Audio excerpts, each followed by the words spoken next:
Hello, this is Georgina Rose, part-time esoteric content creator and part-time surfer of the Enochian Aethers, and welcome back to the Darling YouTube channel. On this channel, we discuss everything related to magic, mysticism, religion, the occult, and everything on the fringe of esoterica. And in this video, we will be continuing my perennial and flagship series on this channel, the Occult 101 series, which is where I give introductions to larger esoteric topics so you can have a foundation to jump off to for further research, study, and experience. And in this video, I'm going to be talking about a subject that I'm actually surprised I have not covered yet, but is really important and is a lot more complicated than I think other discussions of it have given it, and that would be elemental magic, or the role of the four elements in metaphysics. So this seems like a really simple topic, right? If you're a new practitioner, especially if you're coming from a pagan or witchcraft background, probably one of the first things you learned is the four metaphysical elements: earth, air, water, and fire. But it's actually a lot more complicated than that. These elements are a critical layer of correspondence that goes over every single layer of metaphysics. And if you want to get really complicated, you can actually say that certain metaphysical systems belong to different elements. Each element rules over parts of the zodiac, of pretty much everything we experience metaphysically. And so it's a lot more complicated than these simple things, or, you know, representing these simple things in your ritual. It's way more complicated. So without further ado, let's get into it. So the first thing you must understand is, what role do the elements play in a magical context? So everything has a correspondence to one of the four elements. Literally everything. Not just things that are physical embodiments of those elements, like a stream or a bonfire, right? Everything has this layer of correspondence.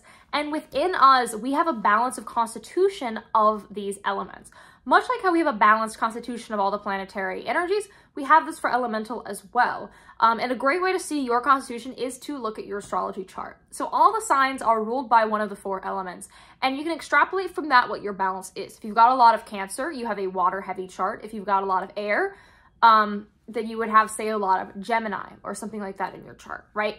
And as humans, we really do need to seek out balance. And so it is really important to balance these out and to engage with elements that are the opposite of our natural constitution so that we become a bit more balanced. Because with the elements, it's incredibly easy to become unbalanced, and this wreak havoc on you metaphysically. So when we're talking about how to connect to the elements and balance them out, we obviously have to engage with the elements. So how do we do that? The first thing is through invoking the elements. And this is really where you're going to see it pop up the most in ceremonial magic. So if you're familiar with either one of these two rituals, you're going to be kind of aware of what I'm talking about. And that would be the calling of the corners, the calling of the watchtowers, and the lesser ritual of the hexagram, right? Both of these rituals invoke the elements, and they invoke them by calling all four elements into your ritual space, which is inherently going to create a balanced foundation. Interestingly, the term watchtower actually has an angelic connotation to it because, of course, angels have a layer of elemental correspondence as well. And this sort of preliminary invocation is used heavily when you're going to do other things in the ritual. However, in isolation, these rituals still do have power, specifically to balance us out. The lesser ritual of the hexagram, which is a Golden Dawn originated ritual, which is a elemental invocation of the watchtowers, is actually able to cancel out planetary imbalances very easily, because since it is such a balanced ritual, it has a nullifying effect on other spiritual energies. And so often people, when they are crafting a ceremonial magic ritual, they begin with a banishing ritual and then add the lesser ritual of the hexagram to null everything out and create a blank slate for the ritual going forward. And so a key thing to do in many rituals is to invoke all four elements to create that balanced blankness, right? Because often it can be a big detriment to us to go into a ritual with a lot on our mind, a lot of emotions, and a lot of imbalances. And so neutralization is a very important thing that the elements can do. However, you will not always be using the elements as a form of neutralization. Often you will want to connect to one specific element. So let's go through the four elements, the spirits associated with them, what you would do to connect with them, and how to balance them out and know if you are struggling with elemental imbalances. So I think it is best to start with earth because it is the most material element of them all. So earth is obviously like the material world, things like home, roots, foundation, is the things that ground us into this material plane. And so when we look at a lot of types of spirits, they are actually earth-based. If you are doing any sort of quote-unquote earth-based paganism or venerating land spirits, spirits of the place, spirits of your region, all of that stuff, you are engaging with the earth element. As well, certain ancestor veneration practices can get kind of earth element based. Specifically, if you're talking about the ancestors of, you know, a broader sense of ancestry, right? Not necessarily like your grandmother who passed away recently, but the broader sense of like my ancestors. There are many rituals where you will invoke collective ancestry as a sort of sense of spiritual protection and as a spiritual aid. And that is often very earth element centric. Now, a practice that really is related to the earth element that is very important is the idea of grounding. So if you have ever done a ritual, you will know that grounding is often part of that. If you've ever done a ritual where you have meditated for a couple minutes before you started, or when you finished a couple minutes of meditation, you've actually grounded, whether you called it that or not. Grounding is returning yourself to the material plane, and it is incredibly important to do after invoking anything that is not of the material plane, right? If you're invoking spirits that are not land spirits or nature spirits or any of those spirits I just mentioned, you actually are kind of disconnecting a little bit from the material plane, and so when you finish, say, invoking air spirits or invoking a god or something like that, it can be really, really good to ground and bring yourself back to that earth elemental, because we are obviously living on a earth elemental corresponding plane of being. Now, when we talk about types of magic and schools and paradigms that are of the earth elemental, we really do need to look at results magic. So results magic is magic that practically gets things done in the material world, especially with practices like witchcraft. All of these things are earth-based practices and solidly rooted in the earth. And so if you are doing these practices regularly, you're going to have a more earth-like quality to your nature and to your metaphysical constitution. And so it's really important to pay attention to that and make sure that does not become off balance. If you have the earth in balance, you're going to be very stuck in a material understanding of the world. You're going to be stuck in your own head.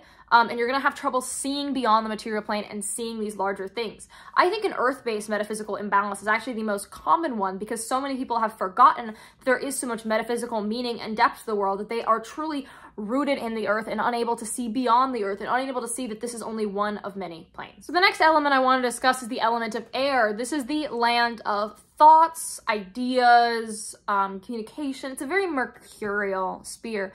And it's all those things like that. If we're looking at the tarot, we're talking about the wand suit, right? There's a specific type of spirit that is the air spirits that are not often discussed, but come from Paracelsus's writings on alchemy called the sylphs, that are the spirits of the air. There are other spirits that are spirits of air, but you don't see them brought in as much. Often when we're talking about air-based metaphysical practice, we are really looking at things that are of Mercury or things that are very intellectual in their orientation, because intellectualism is of the mercurial sphere. I find a lot of ceremonial magic is very air heavy, because when we look at these elements have specific correspondences, but they also have virtues and vices, things that are good from them and things that are not good, right? Because anything in excess becomes a bad thing. When we are looking at air, we are talking about virtues of intelligence, great communication, good at poetry, all those type of things. And a lot of those things do come from ceremonial practices, and if you get deep into ceremonial practices, it will enhance this. As well, if you are invoking spirits and using automatic writing to communicate with the spirits, which is basically a technique that was really most associated with Austin Osman Spare, one of the proto-chaos magicians, where basically when you invoke the spirit, instead of just scrying, you write down everything and you just let the spirit write through your body. This was also popular amongst kind of like spiritualism types. That is very much of the air. As well, mysteries about creativity are of the air sphere. If you are in a tradition where you write devotional poetry or devotional art or any of these things, that is very air element heavy. Now, when we look at the metaphysical constitution of air, an air that is well balanced, you are going to be smart, you're going to be funny, you're going to be fast-witted, you're going to think quick on your feet. But if it is to excess and you have an imbalance of air, you are going to be flaky, you're going to have trouble remembering things, you're going to have a lot of tendencies that people will associate with like attention deficit disorders. Not saying it is an attention deficit disorder, I'm not claiming that, but a lot of those kind of stereotypes. And you're going to have a lot of the things that pop up in Mercury retrograde, ironically, kind of happening to you all the time. You're going to have your thoughts racing, but no one really pick up on it, and it can become a struggle. So let's move to the next element now, the element of water. So water rules emotions, the subconscious, divination, all of these things. It's a very feminine element. And when we're looking at water, the type of traditions that heavily use the water element are often the traditions that are of the divine feminine, specifically divine feminine traditions that lean into the mystery of the feminine. The part of the feminine that we don't fully grasp, right? Because the thing about water is that, much like looking at water on a pond, right? You see the surface of the water, but underneath it, there is so much there that you don't originally see. And so our brains, our emotions are of water, right?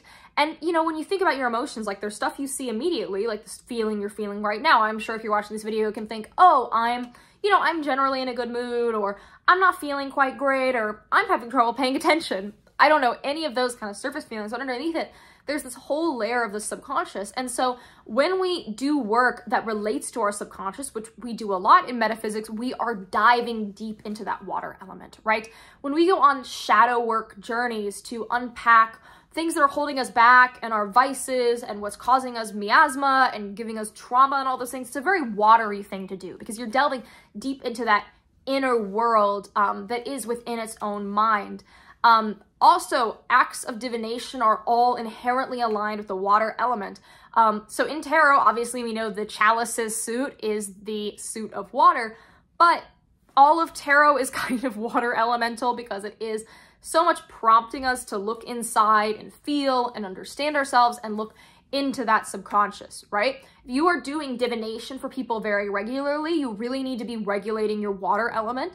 In general, doing divination for others is a really great thing to do. It's something I do myself, but it does come with some caveats because when you're reading for people regularly, right, you're taking on their energy, you're interacting with their energy, and that's going to seep into you. And so water imbalances are interesting because when someone has a water imbalance, it's often not the most visible imbalance because it is so internal, right?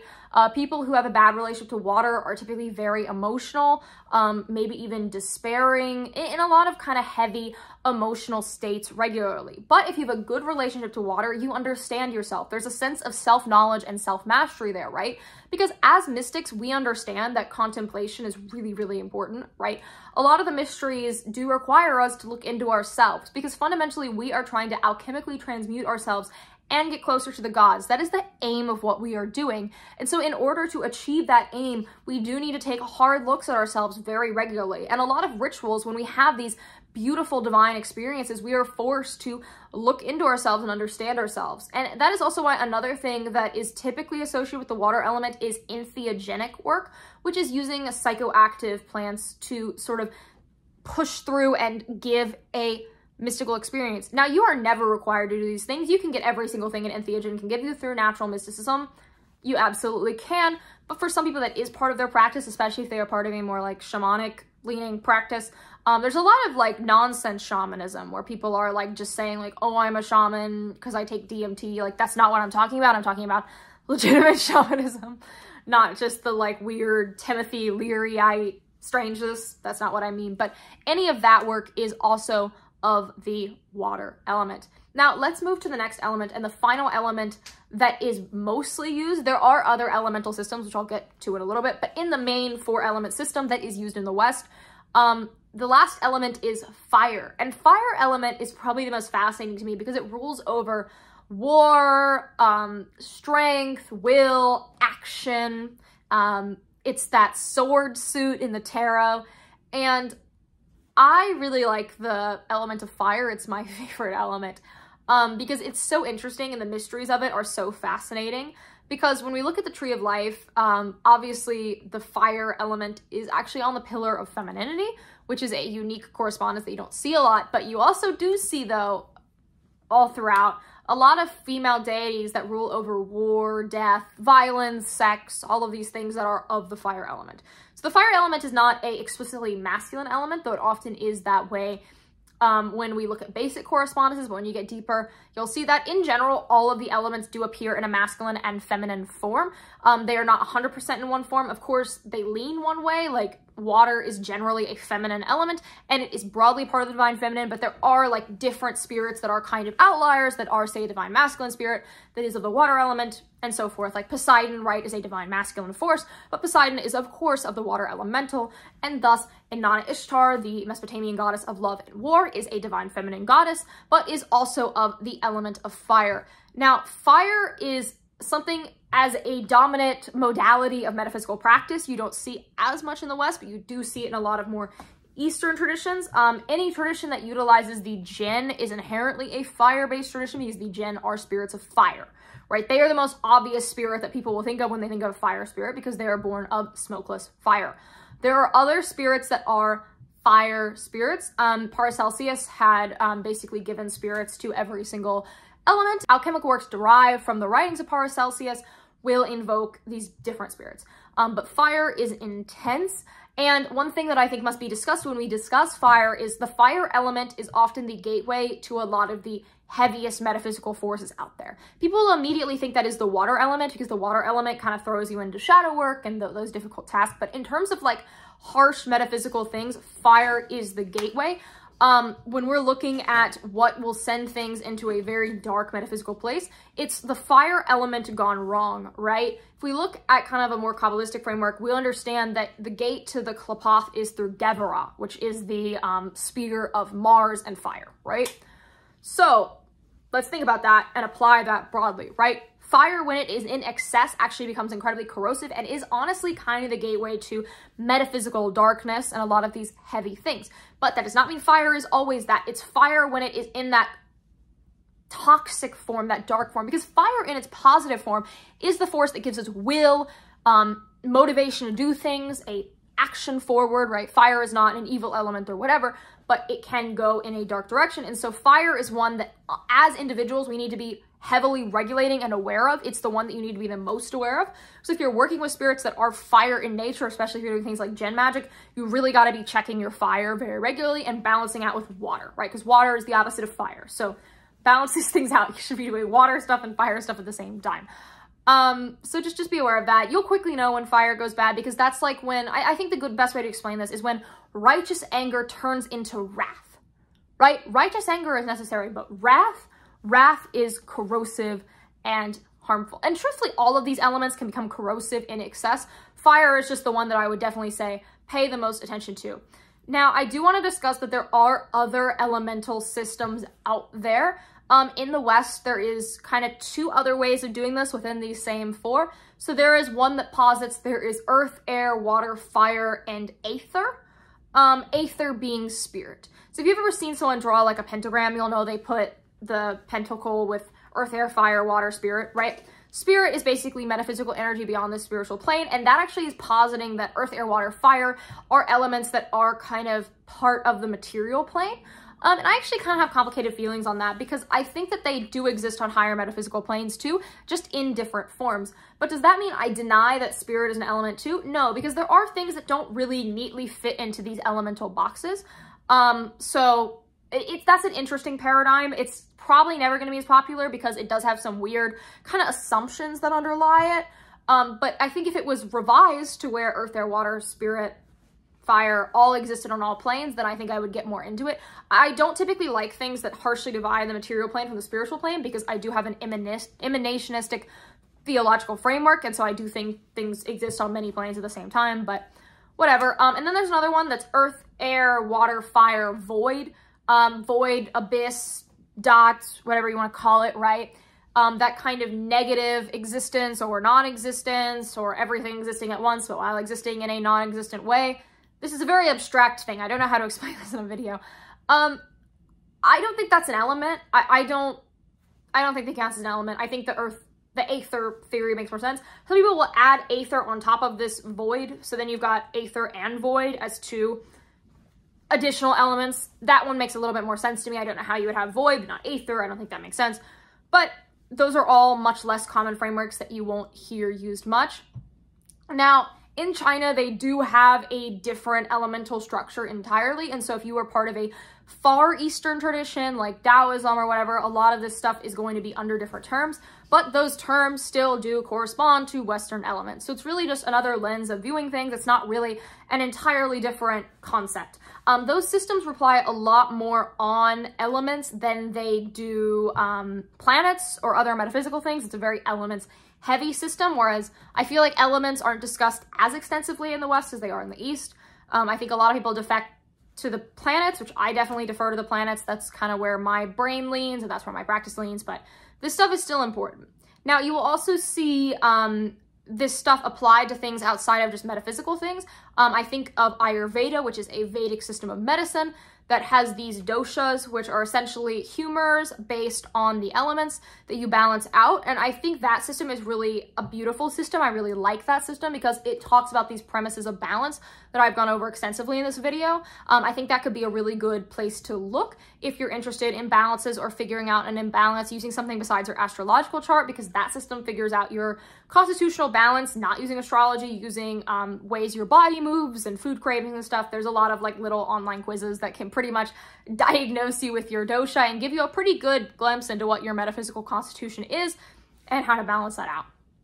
So that's all I really have to say in this video. Thank you guys so much for watching. If you want to support me, please join my Patreon.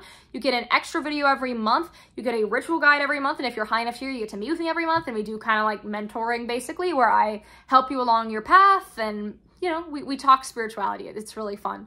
I also host the podcast, The Postmodern Iconoclast, which is also on this YouTube channel. You can just go to the channel and you'll see it.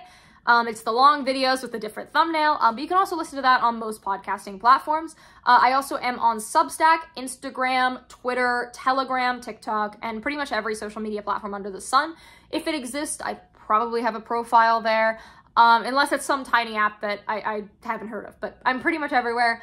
I'll see you guys in the next one. Like, comment, subscribe, and ring the bell, and you'll never have to hear about the elements ever again because your HGA will magically be sent your way. That's definitely how it works and not a cute video sign off. All right, bye.